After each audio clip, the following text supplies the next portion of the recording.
एक आदमी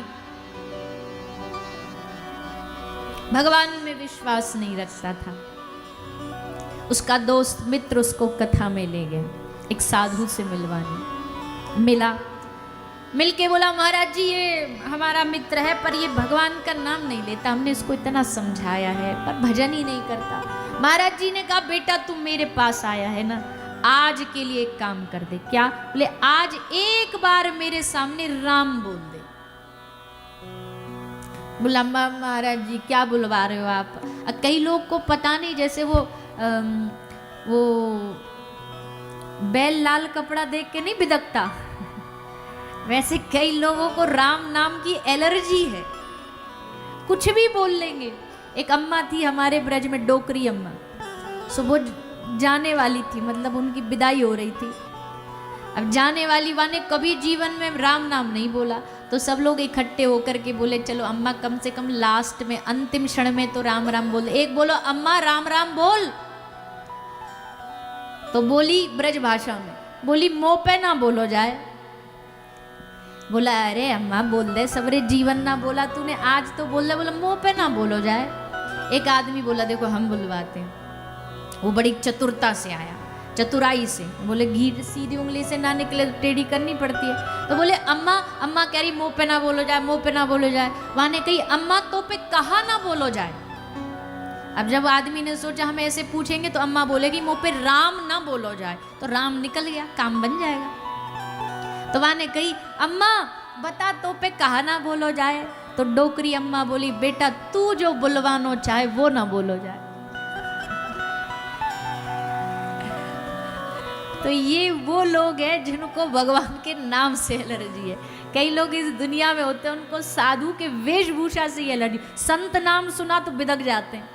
ये बाबा जी कुछ नहीं होते, पता नहीं क्या उनका बाबा जी कौन से भैंस खोल लाए, कौन सा उनका कुछ पैसा धन उन्होंने लूट लिया है, पर खुद ही मन पता नहीं संतों से, भक्ति से, कथा से एलर्जी रखते हैं। कथा जहां होगी वहां टांग अड़ाएंगे, जबरदस्ती अड़ाएंगे। सहयोग तो देना छोड़ो और उल्टा बीच में रास्ता में टांग और अड़ाएंगे। तो महाराज जी के पास वो जो भक्त मित्र अपने को लेके गया, तो उसने जाके बोला भैया एक बार बोल दे राम। तो बोलने की उसकी इच्छा तो नहीं थी, पर अब महाराज जी ने भी घेर ही लिया उसे। तो घेर लिया तो सोचा अब तो बोलना ही पड़ेगा। तो बोला अच्छा ठीक है महाराज जी, लो बोल दिया हमने राम। जैसे बोला राम, महात्मा जी बोले बस बन गया काम। अब बेटा बस हमारी एक बात याद रखियो, जब भी तो से कोई पूछे कि एक राम नाम के बदले में क्या चाहिए, तो कुछ मत मांगना, उल्टा उन्हीं पे डाल देना कि जो एक राम नाम के बदले मिलता हो वो दे दो, ऐसा बोल दे। बोला ठीक है महाराज जी। चला गया, मृत्यु हुई।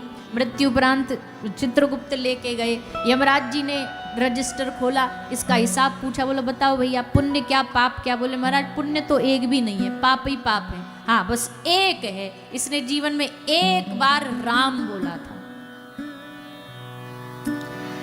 तो यमराज जी ने कहा, बोले भैया एक राम नाम तूने बोला है, पुण्य कम है पाप ज्यादा है, तो पहले पुण्य का हिसाब कर लेते, बता तुझे राम नाम के बदले क्या चाहिए। सोई महाराज संत की बात याद आ गई। यमराज जी से बोला एक राम नाम के बदले जो मिलता वो दे दो। अब तो बेचारे यमराज जी भी कंफ्यूज हो गए। क्यों? क्योंकि ऐसा तो आज तक किसी ने मांगा ही नहीं कि एक राम नाम के बदले जितना मिलना चाहिए मिलता हो वो दे दो। तो बेचारा यमराज जी कंफ्यूज, बोले कौन बताएगा एक राम नाम के बदले क्या मिलना चाहिए? बोले ब्रह्मा जी के पास इसको लेके चलो, वो बताएंगे। तो यमराज जी ने उसका हाथ पकड़ा, हाथ पकड़ के ब्रह्मा जी के पास ले गए। वो ब्रह्मा जी एक नया केस आया है, वहां की वकालत में भी तो नए नए केस आते रहते हैं। बोले एक नया केस आया है, ब्रह्मा जी कह रहा है एक राम नाम के बदले जो फल मिलता है वो दे दो, बताइए क्या दें इसको। बेचारे ब्रह्मा जी की भी खोपड़ी घूम गई। ब्रह्मा जी भी बोले भैया हम तो सृष्टि रचने वाले हैं, हमने रच दी दुनिया, हमें नहीं पता राम नाम के बदले क्या मिलता। एक काम करो, जो राम नाम लेता है उसके पास चलो। राम नाम लेने वाले कौन है? अभी बताए ना थोड़ी देर पहले, महादेव के पास लेके चलो।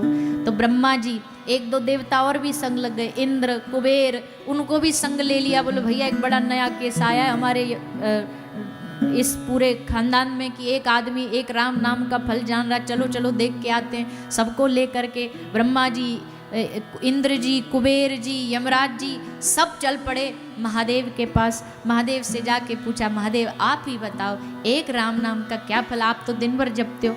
महादेव ने कहा देखो भैया, हमारा काम है राम नाम जपना, क्योंकि हमें आनंद आता है। हमने कभी फल की तरफ तो ध्यान ही नहीं दिया, गौर ही नहीं दिया। तो हमको नहीं मतलब राम नाम से क्या फल मिलता, हमारा काम है राम नाम जपना, सोई हम जप रहे हैं, सोई हम जप रहे हैं। तो भैया अब यहां भी हिसाब नहीं हुआ, तो फिर किसके पास लेके चले? बोले अब तो एक ही बचा है, जिसका नाम है उसी के पास लेके चलो, राम जी के पास। तो ब्रह्मा जी, महादेव जी, इंद्र जी, कुबेर जी, यमराज जी और वो भगत जी उसका हाथ पकड़ करके सब लेकर के जा रहे राम जी के पास। राम जी के सामने उपस्थित होके राम जी से पूछा, महाराज एक बड़ा तगड़ा धरती का भगत आया है, सबको हिला रखा है उसने, कहता है एक राम नाम के बदले जो मिलता हो वो दे दो, क्या है एक राम नाम का फल? तो राम जी तो बड़े सुंदर हल्का सा मुस्कुराते हैं, हल्की सी स्मित करते हुए, हंसते हुए बोले, भैया जिसने जीवन में कभी कोई अच्छा शुभ कर्म किया नहीं, पर आज खुद इंद्र, ब्रह्मा, श्री महादेव और सारे देवता मिलकर के उसको ससम्मान हाथ पकड़ करके मेरे सामने लेके आ रहे हैं और वो मेरे सामने खड़ा है, इससे बड़ा राम नाम का फल क्या मिलेगा? इससे बड़ा एक राम नाम का फल क्या प्राप्त हो सकता है कि उस जीव को धरती से उठा करके ठाकुर जी के चरणों तक पहुंचा दिया। क्या आकेगा कोई राम नाम का फल? कृष्ण नाम, एक नाम, एक भगवान का स्मरण। तो सोचो हर रोज हमारे पास कितना मौका है भगवान का नाम लेने का। तीर्थ यात्रा फिर भी शायद करने जाओ तो किराया लगता है, रास्ते में थकावट होती है, गाड़ी में पेट्रोल डीजल भरवाना पड़ता है, पर राम नाम, हरि नाम घर बैठे बैठे जपो, कहीं भी जपो, पंडाल में बैठे हो यहां भी जपो, मनी मन, मनी मन भगवान का नाम स्मरण करते रहो, कान से भगवान का नाम लेते रहो, सबसे सरल उपाय।